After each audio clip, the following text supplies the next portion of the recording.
The Norfolk and Western Railway has become one of the most legendary railroads in history, and in October I decided to take a pilgrimage to Western Virginia to pay tribute to the iconic fallen flag that has a remarkable amount of relics still in active use. Inspired by past and current photographers of the railroad, including the legendary O. Winston Link, I produced a 75-minute cinematic documentary, including segments about Gettysburg, Harper's Ferry, and a soundtrack recorded entirely on location with my acoustic guitar. The link to purchase the complete documentary is in the description, but without further ado, let's explore the former Norfolk and Western Railway in Western Virginia.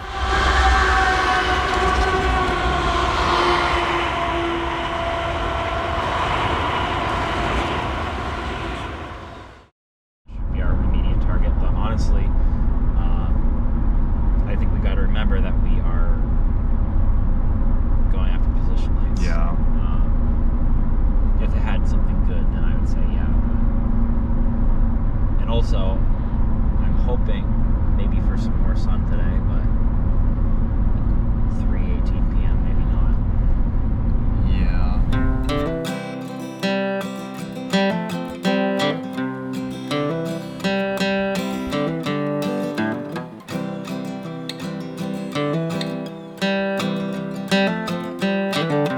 Driving through the Appalachian foothills at golden hour made me think of an old John Prine song, something about paradise. When I was a child, my family would travel down to western Kentucky, where my parents were born. There's a backwoods old town that's often remembered, so many times my memories are worn.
Daily fast that we go down and operate forward.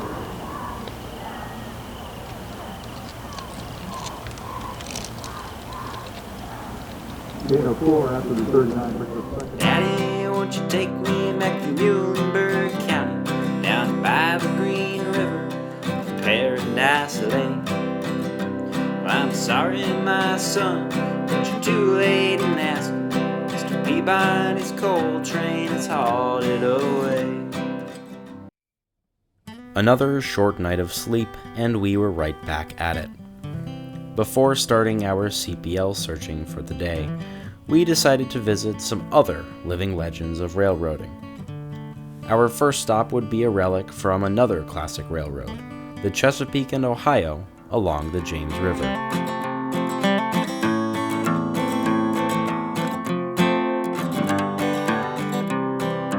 James River Blues. I just heard the awful news.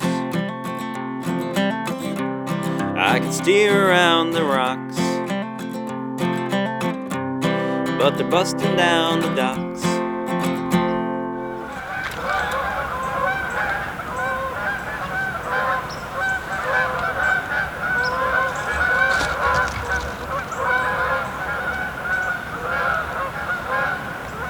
The C&O Coal Tower at Balcony Falls on the CSX James River subdivision reminds the passing diesel-electric locomotives that they run on rails once ruled by the mighty steam engine.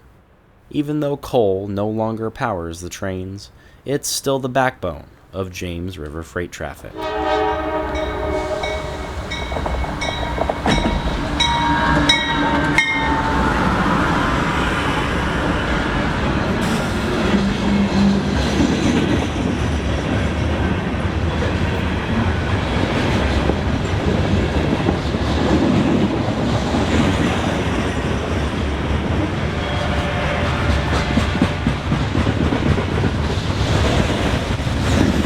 This particular coal train would suffer a major derailment the following day while nearing its final destination of Newport News, and the 2 middle locomotives would be destroyed beyond repair.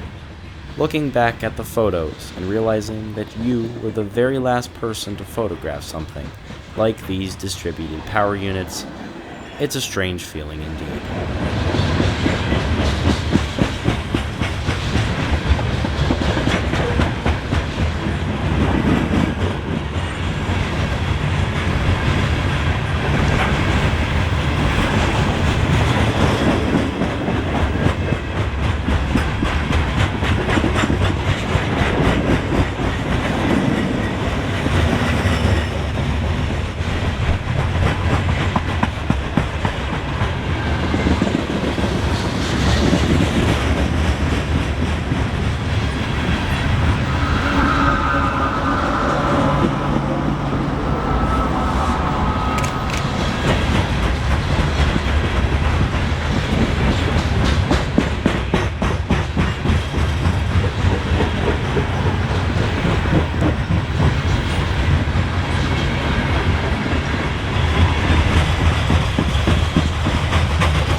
At Natural Bridge, where the Norfolk and Western crosses over the James River and the C&O, we didn't find any trains, just some pure nostalgia for an era that we never experienced. I don't know who owns this property, but I'd love to sit and chat with them about life and the incredible view they have right across the road. James River Blues. The train came on through, and the work's gotten slow. Nowhere's a boat and man to go. With the Norfolk Southern H Line offering no action for the morning, we headed north to Goshen from Natural Bridge to find a living legend of the N&W preparing to make a run over C&O's other main line through Virginia, now operated by the Buckingham Branch Railroad.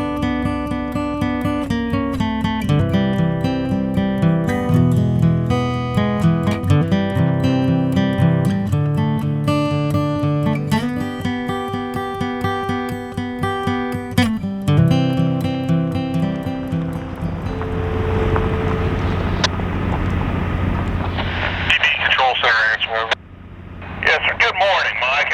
You got the J611 here, 25. I'd like to make our identifier the N&W 611, and then also have the BB16 and PNLX 57 on the west end of the consist.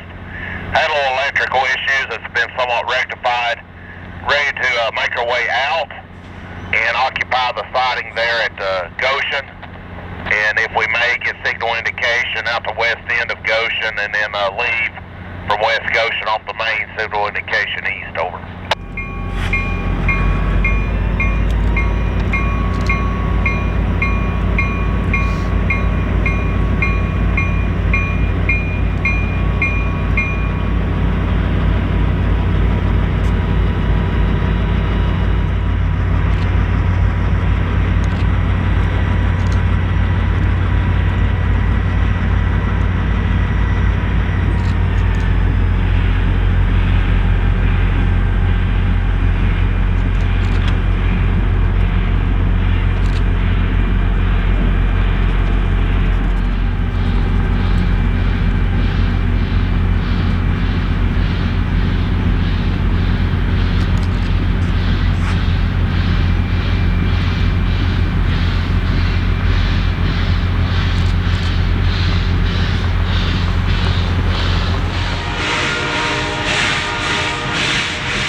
Norfolk and Western Class J 484 Northern number 611 has earned the title Queen of Steam.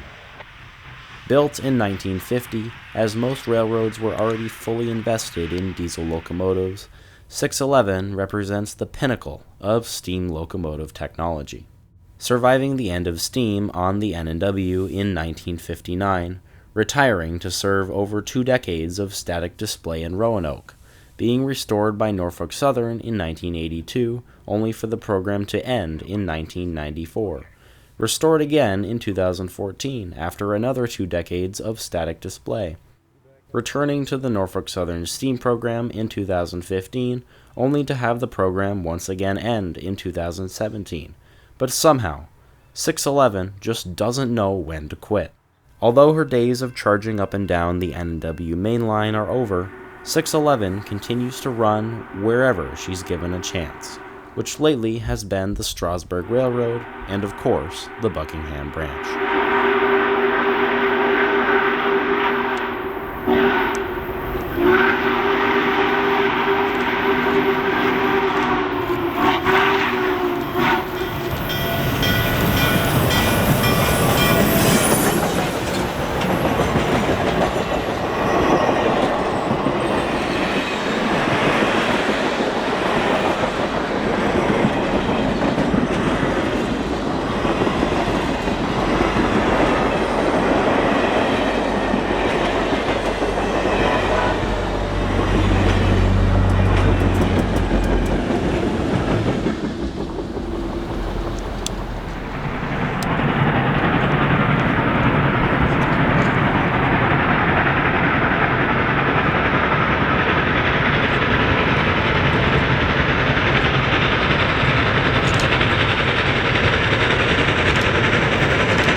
With our respects paid to the legendary Queen of Steam, we turned our focus back to the position lights as we began to make our way northeast to Shenandoah.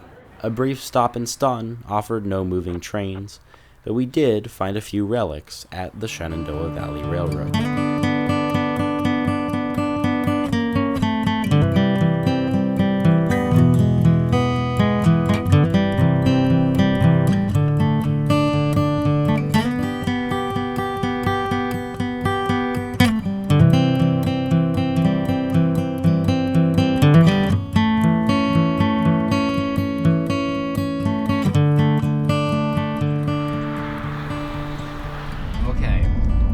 It's only 1 p.m. on day 2, and now we're finally starting to go see NS trains on our NS train trip.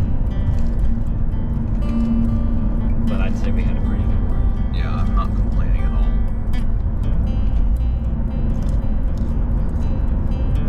There's CPLs somewhere in that field. Oh, one of the better shots.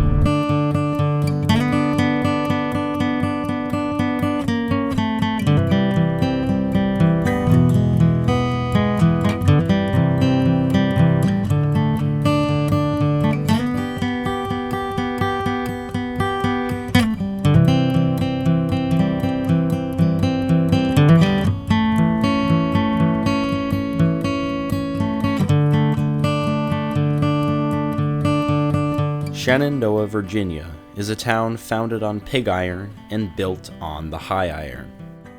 Incorporated by Daniel and Henry Forer in 1838 as Shenandoah Iron Works, Virginia, the community was, as most places of heavy industry were at the time, a company town. Growing industry during the second half of the 19th century led to the arrival of the railroad in 1881. By 1882, the Shenandoah Valley Railroad connected Shenandoah with Hagerstown to the north and Roanoke to the south. By 1891, the Norfolk and Western had gained ownership, and Shenandoah enjoyed the benefits of being a division point yard and terminal. Unlike many railroad towns, Shenandoah is lucky. The yard never closed, and Shenandoah continues to be a crew change terminal, local yard, and facilitate block swapping for road trains. Despite surviving as a terminal, Shenandoah's railroad activity has been on a steady decline. Longer trains as the result of precision-scheduled railroading has made it increasingly difficult to operate trains on the Norfolk Southern H Line, and nearly all overhead traffic, primarily intermodal, has been diverted to other lines. Only 2 train pairs survive, 11Z and 12Z connecting Harrisburg and New England with Roanoke, and 15T and 16T carrying freight between North Jersey, Allentown, and the Deep South. These trains use Shenandoah to swap blocks or cars, usually trash containers going to and from New England.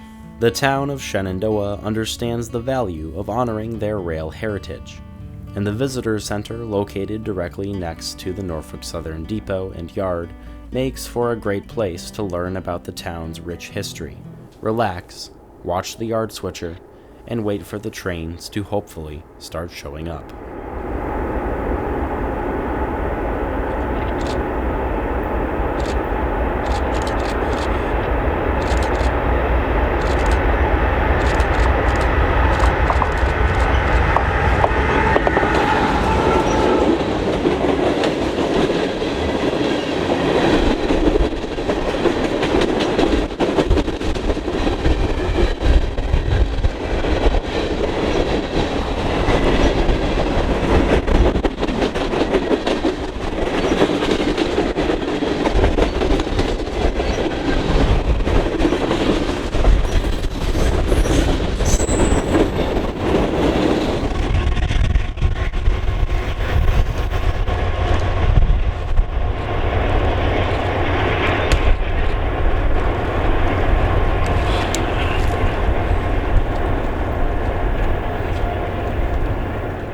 At the south end of Shenandoah, we found our first position lights of the day, protecting trains entering and exiting the yard.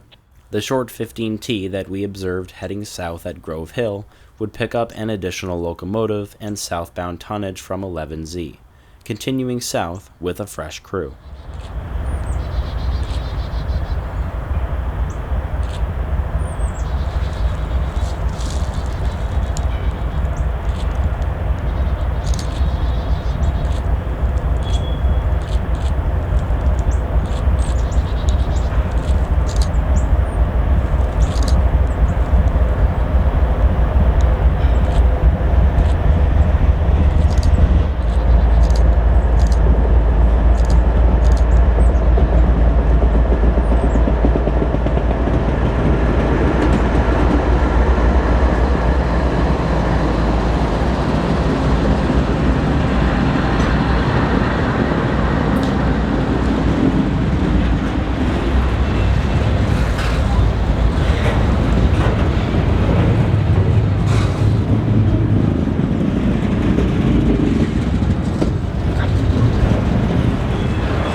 With an hour of daylight remaining, the chase was on, but there was trouble ahead. A car accident on US 340 would put us behind the train, and a meet with northbound 12Z at Control Point Spring would burn most of our precious daylight.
At Harriston, Virginia, we came across a true hidden highway-side gem, reminding us that life is a highway, and you should always keep your eyes open for landmarks like this one.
I don't know if this is holding the main because it's too long for the siding, or it's holding the main because they thought 12Z was going to get here first, you know?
As we continued chasing into darkness, we started to find more CPLs. And in a way, shooting these beacons of light against the void of the night sky is the perfect way to do it.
And suddenly, the final day of our quest for the position lights was upon us. We certainly hadn't failed to see these legendary signals, but we wanted more, especially in daylight. After a lengthy debate about the best course of action, we decided that the best plan would be to head to Shenandoah and hope that 16T, usually a good bet for a morning northbound, was running on schedule. We are 6525 in length today, ready to run north.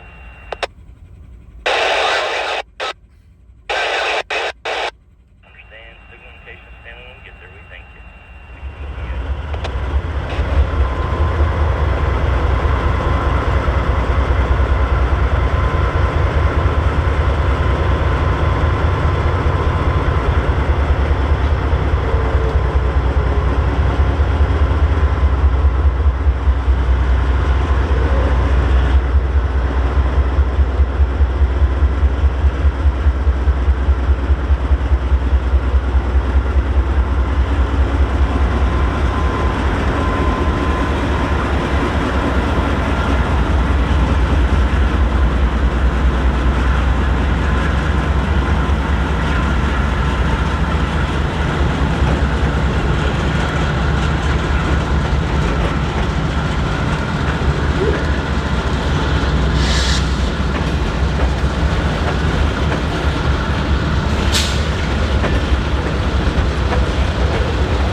At Vaughn, we got a better look at the CPL bracket that we saw on Friday evening, and we also got a better look at 16T in daylight.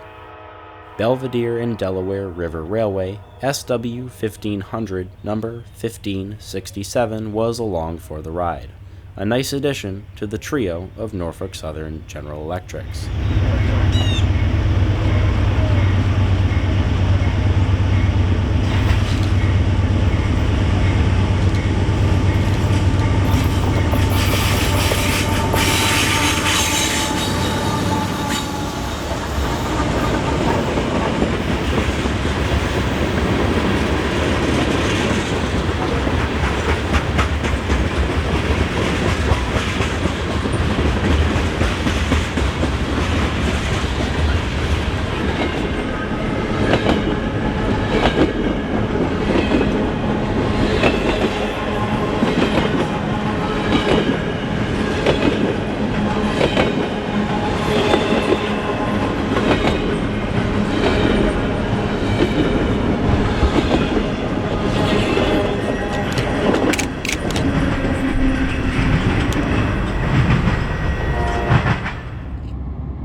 At Control Point Warren in Front Royal, 16T shows us why Norfolk Southern has diverted as much traffic as possible away from the H Line. The northbound is too long to fit in the siding at Front Royal, forcing counterpart 15T to perform a saw-by. A saw-by meet involves the longer train holding, while the shorter opposing train ducks around, slowing or stopping to allow the longer train to pull ahead and clear the path for the shorter train. This is what we would observe at CP Warren, before chasing 15T south to Summit.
After our final shot of 15T at Wilson's, we began our final drive north up the H Line, having documented 9 different color position light interlockings along the Norfolk and Western.